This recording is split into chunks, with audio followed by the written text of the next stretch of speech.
I love film. I love film. I love film. And I love film. I love film. And I love film.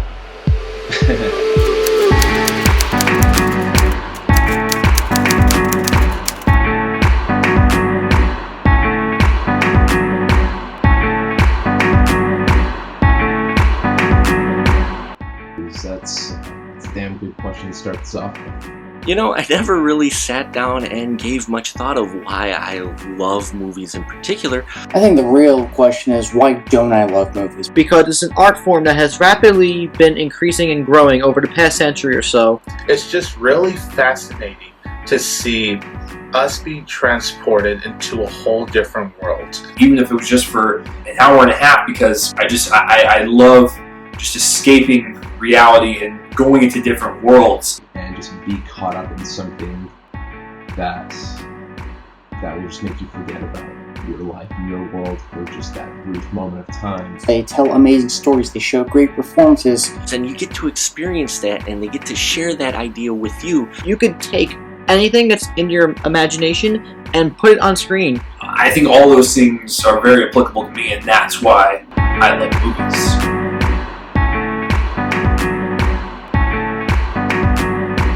All of it. The visual aspect of it, and I mean, this is coming from a guy who is very technical about his movies, and I've learned to love them for their technicalities. I love how everyone can get something different out of the same film. Seeing these characters kind of come to fruition and stuff, and just kind of see their arcs and kind of see the conflicts that they have to go through and overcome them. Seeing when actors can bring characters to life, like the characters that they portray. Everything about movies, everything that goes into making movies, Gives the chance to let anyone's imaginations roam free. You know what I mean? Here's a banana peel on the floor, and you can make that look compelling. Everything you put into a shot, you can make something as silly as a banana peel on an asphalt floor look incredible. It's like you're looking at a piece of art, you know, everybody sees something different, and that's what films are. A piece of art that someone imagined and brought to life.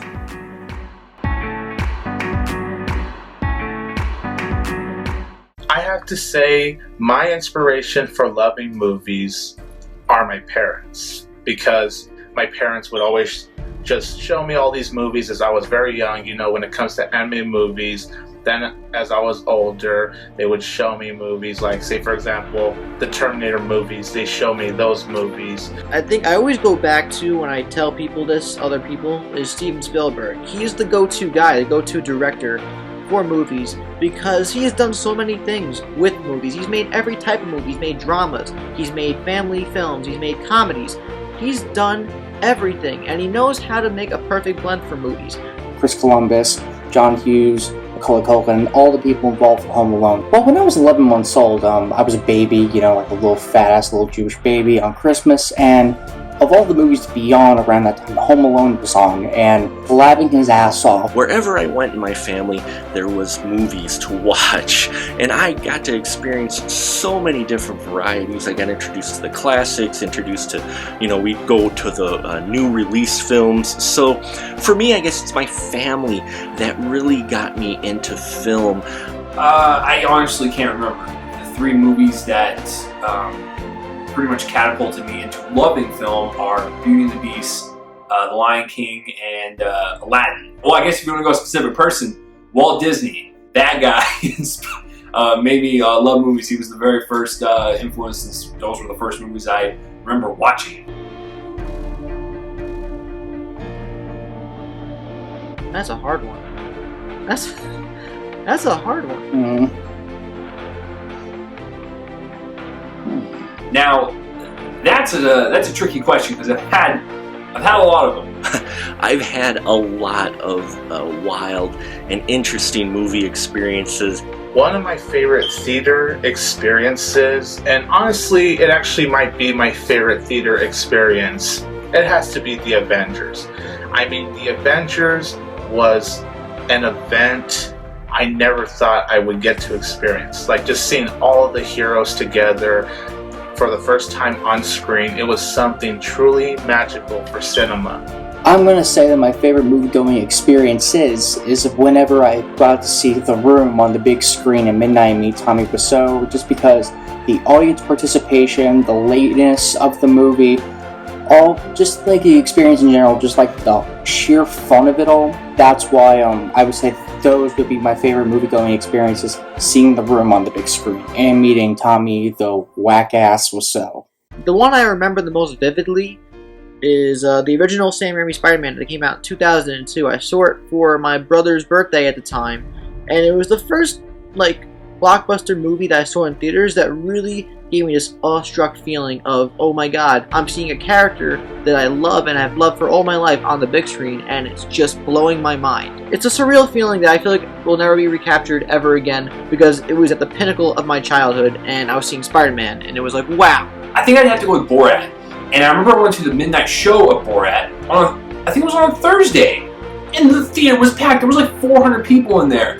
And people were laughing so hard. And there were people like on the floor. I think there was someone literally laughing on the floor. Comedies are the best ones. I think one of the most fun movie experiences I've had that stands out for me really was when I went to see Terminator 2 on the premiere night. My buddy and I, we went when I was younger, and just the crowd just was packed. We're watching it, and the credits, the opening credits started rolling, everybody was clapping, and then when Arnold did the shotgun move where he spins the shotgun around for the very first time, the entire crowd just roared.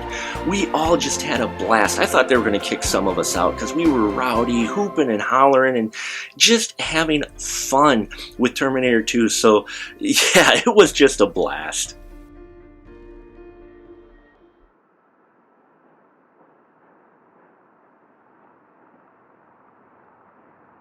That's hard to say, man. I'm going to say it's tough to say. I think it will. I do believe the film industry will stay strong in 20 years from now. Yes, I do. I do believe that the film industry will stay strong in 20 years. I just think it's one of those experiences that you can't beat, and it's something that we cherish as film fans. We're the 1%. We see like 100 movies a year versus like my parents that will see like, maybe 5 or 6 movies a year. We live in this digital era where people watch movies on their phones, and not a lot of people go to the movies as much as they used to, say, 20, 30 years ago. And yet at the same time, movies in a way are stronger because we have better stories, we have better technology, we have easier access to what we did 20 or 30 years ago, and it's just easier for us to see movies, watch them, do whatever with movies. I think in 20 years your film experience is going to be completely different. There's going to be a lot more specialized theaters, and people will maybe even get to see brand new releases at home. So I don't think Hollywood's going to die. I think Hollywood's going to stay strong. I think it still will continue strong, and I really hope it does, because I really love films. There's nothing like just going to the cinemas, but of course watching films at the comfort of your own home as well. If you look at the box office, it's still doing great numbers, and people still want to go to the movies to see films like superhero movies, like the Marvel movies, the DC movies, the Star Wars movies. People still want to go and get that experience. There is nothing more satisfying than a movie theater experience, in my opinion, and you can't get that anywhere else other than a movie theater. We live in the age and the boom right now of the streaming service. We have Netflix and Hulu and HBO Go. We have Amazon Prime. We have a lot of content coming at us right, left, sideways, up and down, or whatever. Is it going to take over the industry? I don't know. It's kind of a double-edged sword, so in a way, yes, I do believe the film industry stays strong, but not exactly in the way that other people would like it to be, if that makes any sense at all. That's the hardest question. That's the hardest question that I think you could have asked. That one movie I would probably be part of is Singing in the Rain. I've got to go on my fallback and go the original Star Wars. I always go back for some reason to Back to the Future. I probably want to be in a Captain America movie if I wanted to go extreme and try something a little risky. Ferris Bueller's Day Off. Hands down. I am one of those people that likes to dance around to my favorite music and get all happy and cheerful, and Singing in the Rain is all about just dancing and feeling alive and being happy. And I am that kind of person that just likes to be happy and feel good. And plus, You know how cool it would be to actually dance and sing in the rain with Gene Kelly, who is a truly tremendous actor? I think that would be just something awesome. What if Dr. Emmett Brown was my uncle and he had a DeLorean and he had enough plutonium to allow me to basically just go wherever I want? Like, if I had no consequence, if there was no consequence because they had enough plutonium. It inspired me every single day just to live life and just have a great time doing whatever I want, take opportunities that you never think you would have, because life moves pretty fast, as Ferris Bueller says at the end and beginning of the movie. Just because I want to see the superhero world, I want to go and fight the villain. I want to be like, Cap, well, which villain are we fighting today? We're fighting the Winter Soldier. Let's go get him. So, yeah, if I want to go extreme, I'd be in a superhero movie for sure. I'd have to witness that because it's one of my favorite genres. You know, that's one of my early childhood films, and I just would have loved to be in that world and experience that with the aliens and the locations, following those characters around. That would be just amazing to be a part of that, to be into that. And that is what I would love, is to be a part of the original Star Wars, Episode 4 for some of you out there, just to experience that world. It's such an amazing world, so many possibilities, so many great things, and just the chance to hold the lightsaber alone would rock.